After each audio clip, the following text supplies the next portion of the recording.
আল্লাহ নবী বলছে আমার উম্মত যখন শেষ জামানায় গানে আসক্ত হবে, গায়িকায় আসক্ত হবে, নৃত্যে আসক্ত হবে, বাদ্যযন্ত্র বেড়ে যাবে, হালাল পানির মতো মদ পান করতে থাকবে।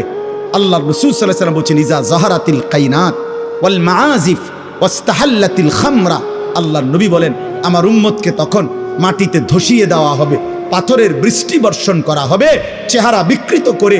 কোনো দিন রাত গভীরে এই নাফরমান এমন হতে পারে রাত গভীরে শুইবার পরে ঘুম থেকে, গানের আসর থেকে, বাদ্যের আসরে, মদের আসরে, জুয়ার আসরে, প্রিয় ভাই আমার আল্লাহর কসম মুহাম্মদ আরবি 1450 বছরে মিথ্যা বলে নাই।